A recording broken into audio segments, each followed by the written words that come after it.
My name is Pétur Lúthersson, and I'm 84 years old, and have some kind of history behind me. Not all of them very successful, but very interesting for me anyway.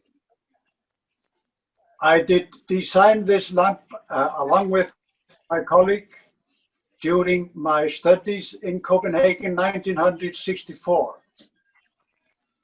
And this lamp was manufactured by a company, well-known company in Denmark, and it was sold worldwide, as far as I know. And it was rather expensive though, but it was popular in some markets, for instance, in Germany, and also in the United States. I am born in Iceland, in Reykjavik. Well, grew up in Reykjavik, and I did make my apprenticeship as a cabinet maker. I am a farmer's son, and I'm born up in a farmhouse in the western part of Iceland. And when I become the age of 17, I went to Reykjavik to study cabinet making. And that was the first, actually. I worked for architects, interiors, the first years before I went to Copenhagen. I can tell you about this lamp. We started when we made, of course, sketches, and we made drawings, but we made for this competition we made a model in carton, in pulp, and it was working completely, so you could see it. And for the judges, they were of course very impressed when they could take it, and it was with bulb, and they could, but it was not strong enough. And I can also tell you that this it cost this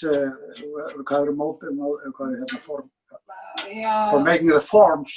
You have to made of steel, and it's produced by turning around the steel form, and afterwards it's connected with screws. Yeah. But you won't see it. During this time when we were making this, the lamp manufacturers in Denmark, they were at that time outstanding, which they still are, and there are 2 or 3 companies which still are manufacturing lamps which are sold very well. The idea for this lamp is made according to description, to make good light, good lamp, which is giving all around light, and is not blinding when you have you're not looking into the bulb, but you have the light all around, and it's mainly supposed to use on dining table, and it's giving all around, and it's very well protected. It's not giving so much light, not strong light to the eyes. When you see it from this, if you see it from this angle, you can see it through here, and it makes an exciting design actually, because you get it like this from the background. We decided not to make any colors, using only the white, and therefore you can see the light is playing a lot with this different rings. And it was manufactured since 1964 at a well-known company in Denmark, and it was sold worldwide. And unfortunately, this only was made for 15 years, but it's even possible to get the samples of this lamp on the internet as a design from this time. Because of the very limited manufacturing possibilities in Iceland, I have mainly been working with designing furniture. So that is what and my best result have been working with companies in Germany, Holland, and Denmark. So that's about what I have been working on. For a designer, it is rather difficult to make living for our little market.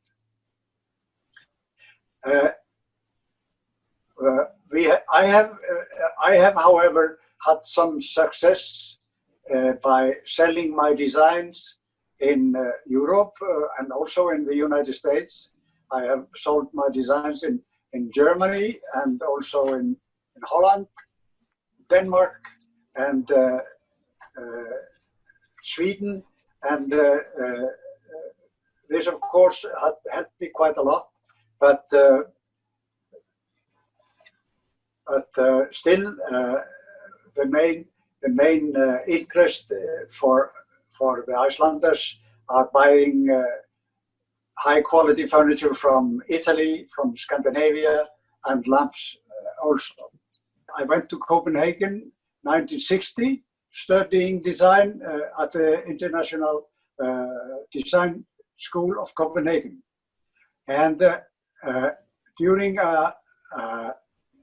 my first, I think it was the second year, I did participate in a competition along with my colleague, Mr. Jón Ólafsson, and we won with this project. We won the first prize for this lamp.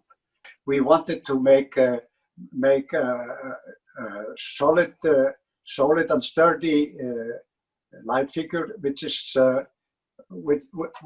is difficult to get on the market. There are a lot of today, of course, there's a lot of very cheap light, and it's easily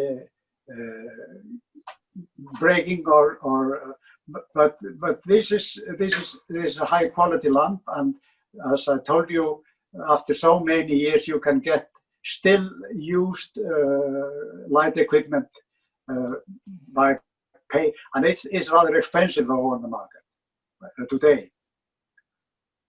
In Copenhagen, I was determined to study more design, and furniture design was the main task I was interested in. And based on this experience I had in Denmark, I could proceed in Reykjavik and work further with architects and trying to sell my own design but 1960 when I went to them, rather 1969 when I went to Iceland, there were very small industries in furniture making and also for things for the interiors like lamps and things like that, and that was very badly equipped. So we wanted, of course, to get it better, but it never has succeeded. I have got a lot of wonderful memories working with good companies, for instance, in Germany, and that has given me quite a lot actually, and I'm hoping to get even older. And I would like to mention one of the chairs which is made by the German company Rosenthal Einrichtung, and that is an expensive chair which is not yet still in production, but it was very it was a very good experience to work with this company. They were using high technology, and the outcome was high quality chair. And that was wonderful to work together with a good colleague. But later on, I decided to work alone. Sometimes I've been working in group with other people. That's also fine. But you know, doing it alone, you are the one who is making the decisions, and there is no compromise about it. This is your decision all the way through. But I like the other way around as well. Well, that's wonderful. I like that. Even though it's not open for public, but are more like exhibitions. But for me, it is very important that it is not just finished rubbish. It is has been valued, and many people have been using it, and that for me that's very pleasant for me. I said, if you are with good ideas and you have the courage to go ahead, there is always a possibility. And I have been trying, I must say, I have been trying quite a lot to get in contact with manufacturers, for instance, in the United States, in China, and it is not that easy. Alone working, that is even more difficult. But most companies, they are rather afraid to start with somebody which is not well known. So there will always be a barrier. It's difficult to get through.